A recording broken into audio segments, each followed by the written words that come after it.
Hello people, let's talk about Pratiksha Honmukhe, the official third wheeler, क्योंकि generally उसे couples के बीच फूट डालने के लिए रखा गया है। ये रिश्ता क्या कहलाता है, देन कैसे मुझे तुम मिल गई, and then Parineeti. And honestly I really feel bad for her. आज हम एक ऐसे पैटर्न के बारे में बात करने वाले हैं जो शायद तुमने नोटिस भी ना किया हो या किया हो लेकिन इग्नोर कर दिया हो। हर बार जब किसी टीवी सीरियल में कोई लड़की थोड़ी अलग होती है, मॉडर्न होती है, स्टाइलिश होती है, कॉन्फिडेंट होती है, आउटस्पोकन होती है, अपने डिसीजंस खुद लेती है, तो उसे ऑटोमेटिकली विलेन बना दिया जाता है। और जो लड़की हमेशा रोना धोना करती है, हर किसी की बात चुपचाप सुन लेती है, बिना कुछ बोले सब कुछ बर्दाश्त करती है, वो heroine. TV actress Pratiksha Honmukhe is one of the most beautiful TV actress you will see nowadays, जिसको बार बार नेगेटिव रोल्स या थर्ड व्हील रोल्स ही मिल रहे हैं। प्रतीक्षा को ऑफिशियली विलन बनाकर रख दिया है कपल्स के बीच, जो सिर्फ दूसरे लड़कों को छीनना चाहती है और उनसे इंसल्ट होती रहती है। ऐसे ऐसे स्टेटमेंट से उसे क्रिटिसाइज किया जाता है, लेकिन सवाल है कि क्यों? टू इवन अंडरस्टैंड बार बार क्या पोर्ट्रे करने की कोशिश की जा रही है। पर उससे पहले एक नजर प्रतीक्षा की जर्नी पे डालते हैं। हु इज प्रतीक्षा हॉर्नमुखे? प्रतीक्षा 1999 में मुंबई महाराष्ट्र में एक मराठी फैमिली में पैदा हुई। प्रतीक्षा ने अपनी schooling private English medium school से कंप्लीट की, जहां वो एक टॉपर और स्टूडियस चाइल्ड थी। इसके बाद प्रतीक्षा ने एयरलाइंस में as a cabin crew work किया फॉर 7 years, जहां उसे अपने लुक्स के लिए काफी कॉम्प्लीमेंट्स मिला करते थे। अपने फ्रेंड्स के इंकरेजमेंट और पेरेंट्स के सपोर्ट से प्रतीक्षा ने अपना मॉडलिंग करियर शुरू किया एंड जल्द ही उसे अपने एक्टिंग करियर की फर्स्ट अपॉर्चुनिटी मिलती है इन अ बिग शो ये रिश्ता क्या कहलाता है 4th generation, in which she got the second female lead. But as usual 2 लड़की और 1 लड़की की कहानी, जिसमें वो अरमान के पीछे पड़ी है। Pratiksha received a lot of criticism for her acting. काफी व्यूवर्स ने कहा कि प्रतीक्षा का एक्टिंग स्टाइल थोड़ा स्टिफ है, उसमें इमोशनल रेंज या एक्सप्रेशंस कन्विंसिंग नहीं है। ऐसा था कि एंड मैंने आई don't know anything about acting industry, nothing, ना ही मैंने कुछ क्लास किया है, कुछ भी नहीं किया है, कुछ भी नहीं। मुझे कुछ पता ही नहीं था कि ऑफ कोर्स ये उसका पहला सीरियल था, तो वो भी बहुत कुछ सीख ही रही थी कि तभी मेल लीड एंड प्रतीक्षा को रातों रात रिप्लेस कर दिया जाता है by Rajan Shahi the producer. Unprofessional behaviour and performance issues हैं ये कहकर। बाद में प्रतीक्षा ने ये रिवील किया कि उन्होंने सेट पर इमोशनल स्ट्रेस फेस किया। वो रोज रोती थी, एंग्जाइटी होती थी। एक डायरेक्टर ने उन्हें बार बार इंसल्ट किया और एक बार तो वो शूट के दौरान बेहोश भी हो गई थी। I don't know, I mean उन्हें मैं पसंद नहीं थी या फिर just because I was a newcomer, and वो मुझे चिल्लाते थे।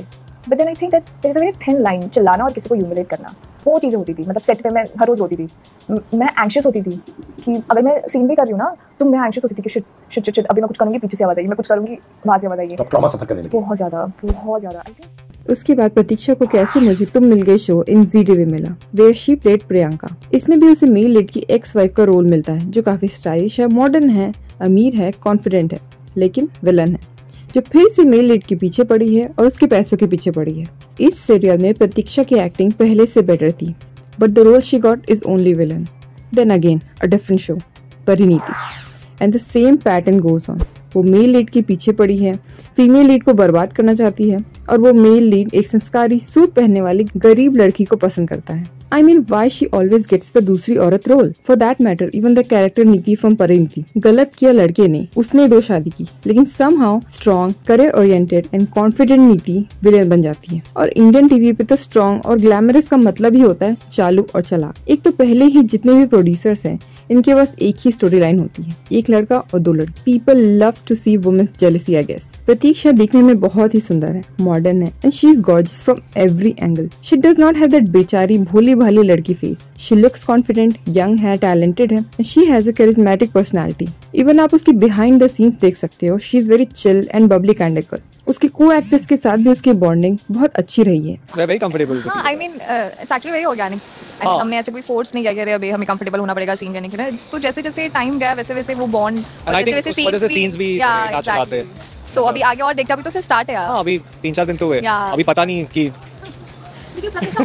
feeling for me because this is my first show. Earlier I was a flight attendant, so this is my first show, so I really have mixed feeling that I'm nervous, excited, anxious, actually all together. लेकिन जब से प्रतीक्षा ने acting start की है, उसको mostly negative roles ही मिलते आए हैं। ऐसे रोल्स जहां उसका मेकओवर होता है bold, intimidating confidence and dominating presence. Just because she looks modern, Pratiksha को नेगेटिव रोल्स ही ऑफर होते हैं, जो कि व्यूवर्स को ये सोचने पे मजबूर कर देता है कि इस टाइप की लड़की बेकार एरोगेंट ही होती होगी। रिलेटेबल है आपसे या फिर एकदम ही हटकर है कुछ? नहीं, बिल्कुल भी रिलेटेबल नहीं है मुझसे, एकदम ही हटके, बिकॉज मैं बहुत ही ज़्यादा इंट्रोवर्ट हूँ एंड बहुत ज़्यादा सॉफ्ट स्पोकन हूँ। एंड निशा जो है वो एकदम आउट देयर है, मतलब full of you know her self, उसका एटीट्यूड लेवल अलग है एंड वो खुद को बहुत ही ज़्यादा मानती है और दूसरों को बहुत कम मानती है। सो मैं वैसे बिल्कुल भी नहीं हूँ। सो वो ऑब्वियसली मेरी तरह कैरेक्टर बहुत ज़्यादा डिफरेंट है एंड मैं बहुत अलग हूँ, but then yes I think I am ready to do it, because मेरे पिछले शो में भी मेरा कैरेक्टर बहुत डिफरेंट था, but still I did well, so I think I am ready for this as well. इन सब शोज में she is usually that women जो हीरो को हीरोइन से चुरा लेती है, जो हीरो की माँ के अगेंस्ट होती है या जो घर में तूफान लाने वाली होती है। But the bigger problem is not her role, it's the message behind her role. TV serials indirectly ये सिखा रहे हैं कि जो लड़की मॉडर्न है, स्टाइलिश है, बोल्ड है, एजुकेटेड है, इंडिपेंडेंट है, अपना माइंड यूज करती है, उस पर भरोसा मत करो। और दूसरी तरफ जो लड़की सीधी सादी बेचारी सारी प्रॉब्लम्स चुपचाप सह लेती है, वही आइडियल वुमेन है। टीवी सीरियल्स का ये पैटर्न सिर्फ एंटरटेनमेंट तक सीमित नहीं है, ये सोच लोगों के दिमाग में बैठ जाती है। लोग रियल लाइफ में जज करने लग जाते हैं, अरे इसकी लिपस्टिक ज्यादा डार्क है, ये तो कैरेक्टरलेस होगी, ये ऑफिस में बोल्ड बातें करती है, ये तो एरोगेंट होगी। मतलब जिनकी अपनी एक पर्सनालिटी है, जो अपनी जिंदगी अपने तरीके से जीना चाहती है, उनको विलन बना देते हो। और जो हर वक्त सबकी हाँ में हाँ मिलाती है, बस सबकी बातें सुनती है, वो हीरोइन। एक मतलब क्या हुआ, टीवी की हीरोइन बनने के लिए अपनी वॉइस दबा लो और वैम्प बनने के लिए अपना ओपिनियन रख लो। टीवी सीरियल्स जहाँ एक औरत को बस चुगलखोर, दूसरी औरत की दुश्मन या सिर्फ किचन तक सीमित दिखाते हैं, वो हमें पीछे ले जा रहे हैं। प्रतीक्षा हनमुखे जैसे कई एक्टर्स बस एक स्क्रिप्ट का हिस्सा बनते हैं, लेकिन प्रॉब्लम स्क्रिप्ट की सोच में है। जब तक हम स्क्रीन पर स्ट्रॉन्ग और इंडिपेंडेंट वुमेन को बुरी दिखाते रहेंगे, तब तक सोसाइटी भी उनको एक्सेप्ट नहीं करेगी। टीवी के विलन्स और हीरो सिर्फ एंटरटेनमेंट का जरिया नहीं, माइंडसेट बन जाते हैं। तो अपनी सोच बदलो, हर मॉडर्न एंड इंडिपेंडेंट लड़की वैम्प नहीं होती। अगर तुम भी इस फेक नैरेटिव से एग्री नहीं करते हो, तो वीडियो को लाइक करो, कमेंट करो अपना ओपिनियन, शेयर करो और चैनल को सब्सक्राइब करना ना भूलें। मिलते हैं नेक्स्ट अपडेट के साथ।